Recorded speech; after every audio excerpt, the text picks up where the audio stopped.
Is it just me or it's hard to listen to rap music nowadays? It just seems like it's just so retarded and just out of line and just so blatant and violent and sexual. It's almost like they're trolling us now. They don't even try to make good songs anymore. They just try to throw in the craziest things and do the most outrageous things they can possibly do just to stand out. A lot of times you don't know if they're trolling us or it's actually like a real artist that's trying to be serious. Rap music nowadays reminds me of like a Saturday Night Live skit or like a Mad TV skit, or I don't know if people can remember that movie CB4 with Chris Rock when they were making fun of rappers. Now let me ask you guys a couple of questions. When you cuss on your records, Yeah. do you defile women with your lyrics? Yeah. You glorify violence or advocate the use of guns as a way of solving civil disputes? Okay, final question. Do you guys respect anything at all? Not a goddamn thing. You got a deal. Yeah.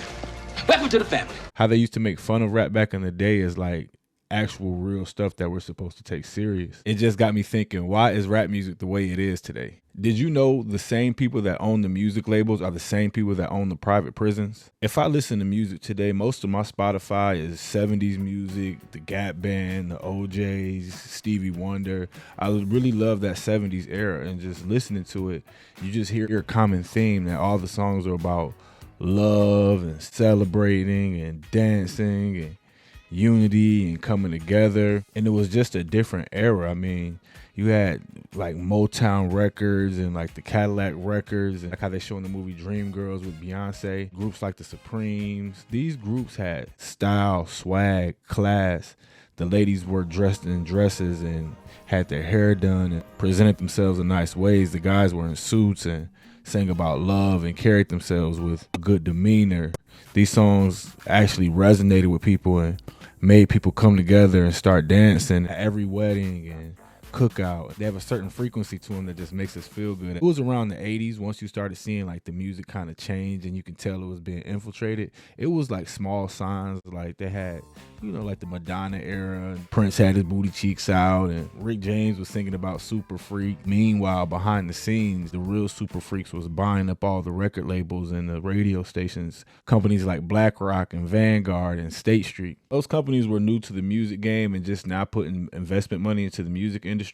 Rap music was blowing up in the late 80s and 90s, and a lot of the groups, they were like Public Enemy singing Fight the Power and Self-Destruction, and had groups like the Brand Nubians, things that pushed the black community forward. It was more around the early 90s when companies like BlackRock and Vanguard, their investment started kicking in and their influence over the music industry started to kick in. That's when you started seeing groups like NWA. Fuck the police coming straight from the underground. A young nigga got it bad cause I'm brown. And you just started seeing a heavy promotion of violence and sex and drugs and ass shaking and just all types of things that our people weren't necessarily doing. Same people who own the labels own the prisons. Literally the same people? Literally the same people who own the labels own private prisons. By pushing a whole bunch of violence and sex and drug use and alcohol in the black community, their plan was to really just warp the youth so they grow up being alcohol users that they promote and going to jail and going into the prisons that they own by doing bad things that they were influenced by through the music. Through the 90s and early 2000s, we just saw music changing and companies like BlackRock just growing and benefiting from incarceration rates just rising and rising. BlackRock, which owns Warner Music, they have streaming apps for prisoners.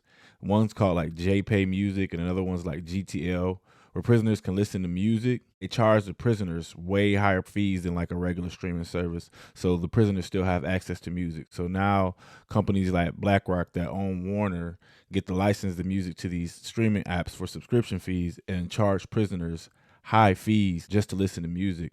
And the crazy part about it is prisoners aren't allowed to listen to violent music or music with cuss words in it. To me, that's just very suspicious within itself. It's almost like, oh, once we have you captivated, we don't need you to be violent anymore, but we need everybody else out in the streets to be violent. Everyone else can listen to the violent music because they haven't got arrested yet. But once you're arrested, we need you contained, so we don't need you to listen to our purposely profitable poison music. Even just recently, just a couple years ago, BlackRock invested $750 million, almost $1 billion, just for artist funding and artist campaigns. So that just shows you how serious they actually take it. If they're willing to invest that much money, how much their perpetual will of people going to prison with Poison Music is actually working. They also have talent agencies in Hollywood that actually recruit these people and set them up with people to write their songs. And a lot of these artists we see, they're not really writing these songs. If you look at the credits, they have whole committees behind them that write these songs, that push these agendas. It's really kind of suspicious that records that come out are really geared to push people towards that prison industry. But they didn't make you write those lyrics. You know, some records are made by committee, meaning record company guys sit around and tell the artists, this is hot, say that, do this. We're going to have this guy write the lyrics. We're going to have that. So you have, you know, the record company pushing the narrative. Some social engineering going on here to make sure those prisons stay full. Nothing's authentic anymore. There's a tweet from Candace Owens that says, gangster rap was never black culture. It was created by the feds who worked out and preferred deals with homosexual black men that were already in the prison system and turned them into artificial celebrities. The goal was to create false idols and to destroy the black American values. And I never agreed with a tweet so much in my life, because just seeing the type of rappers and the type of guys that we're dealing with today, it's almost just obvious. A lot of guys do blow up after they get out of prison, or even if they go to prison, they're streamed. It seems like they're making it cool to be drinking lean and syrup, and it's the most dangerous. It's the most and dangerous and... thing that's facing our society. So why sign an artist that would promote that? And you weren't paying attention. She asked me talent or issues, and I said talent. But I have to. I can't give up on people. But I'm saying that's hypocritical, though. You're saying the it's opioid opportunistic. Yeah. I got people to feed. I got a business to run.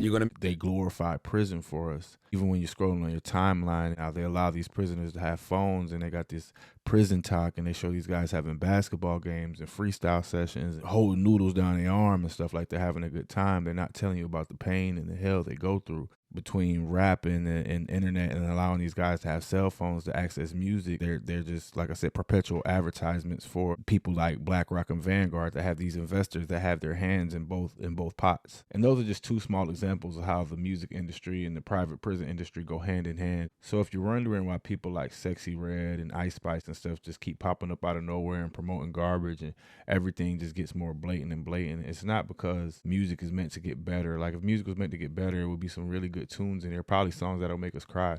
Nowadays, you just want to turn off the radio because it's made for the lowest vibrational people. It's made for people to be tricked off the street. It's not made for us to actually like. It's for the people that's going to go off and do some dumb stuff or make mistakes that they get the profit off of and double dip. It's not about authenticity anymore. They want the music to be about beef and having kids shoot at each other and stuff like that because they need bodies for their private prison. They also get to make money off the streams from the kid going to jail after he kills somebody. There's a lot of positive and conscious artists and people that do good stuff. It's people that get signed that used to only make positive music until they get signed and they're forced to make negative music. Like, it doesn't benefit the label to make the positive. It doesn't benefit the label to push anything good that's going to push the community forward. They're not going to be able to profit off of that. If these people didn't own the music corporation, I'm pretty sure music would be different and we probably would enjoy it more, but it's not natural anymore. It's literally prison music. We only have 3 record labels left, and they're all owned by private prisons. So we're never going to see a change. A lot of artists are frustrated with this kind of music making. You know, a lot of people, feel like they're being controlled by the label.